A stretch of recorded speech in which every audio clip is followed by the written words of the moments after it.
So Yeah. let's get into the turning point, because it's interesting. It sounded like you started even to talk about the turning point. And the turning point in this whole thing for you came still when you were a child, if I understand things correctly.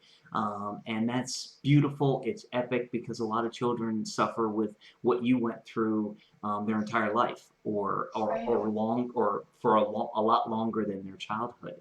So as far as the turning point goes, tell us a little bit about it. I mean, what maybe in fact, here would be a good question, and because I think people will resonate with it. What clicked in your head that it was finally time to? What was that seminal moment that clicked in your head that it was finally time to take action? I wish that there was a time, or something that clicked in my head.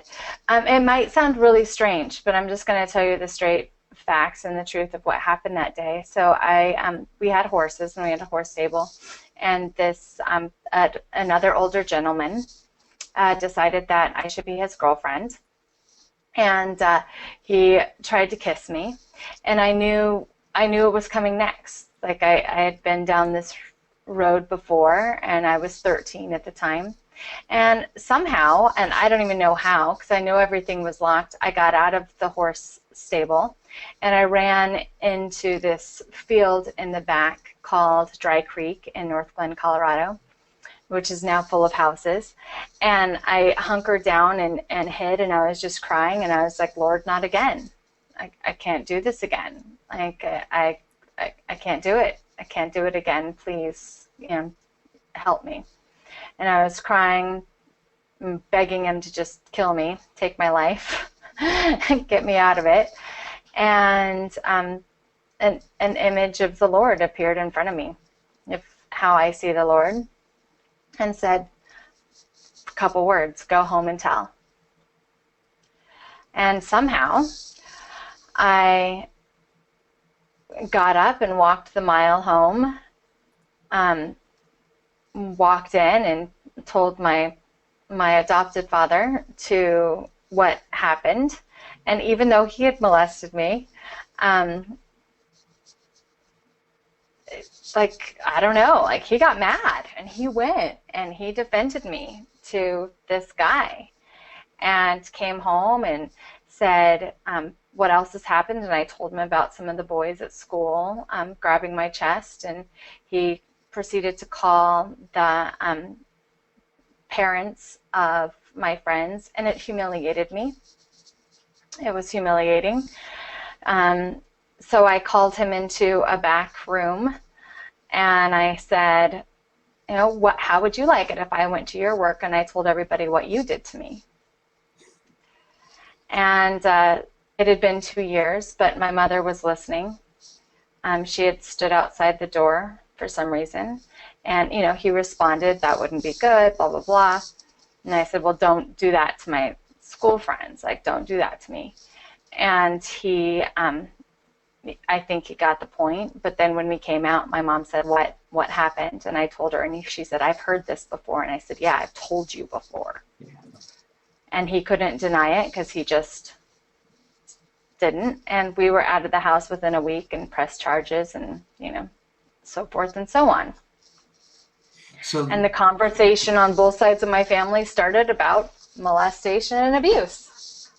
well, and so that's what is so epic about you and your situation, is that unlike a lot of people, your family eventually stuck behind you and made positive changes, and you made positive changes in your life, and you refused to be a victim any longer.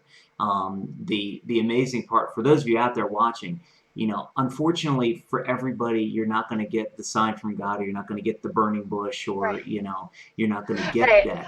I But if got you the burning do, bush, but I've never got it again. I pray for it all the time, and I've never got it again. but if you You know? do, you have to listen to it. It's like the Yeah. old story about the guy that's going through a flood, and the water starts to rise, and the fire department One of comes my favorite along and favorite says, stories.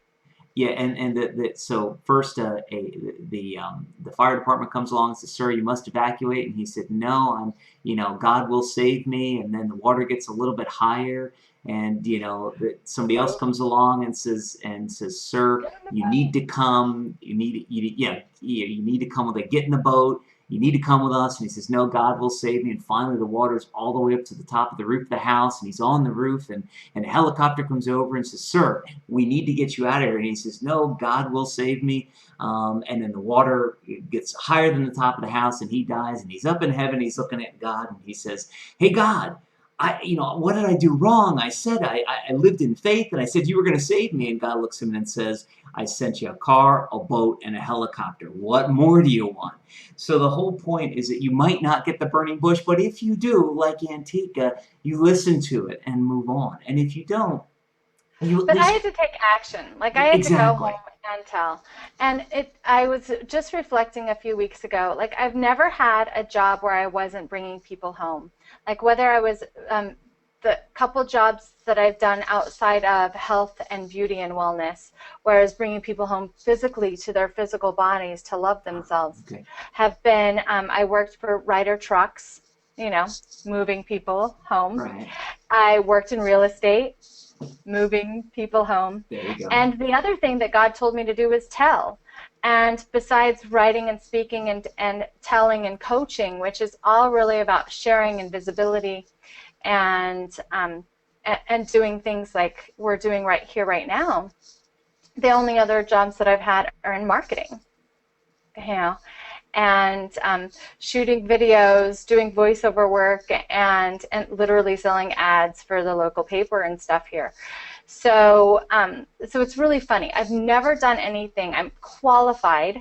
Like at that day, God said, "Okay, you're qualified to go home and tell." To watch the rest of this epic episode now, click on the link below the video. Do it now. You'll be glad you did. Are you still here? What are you waiting for?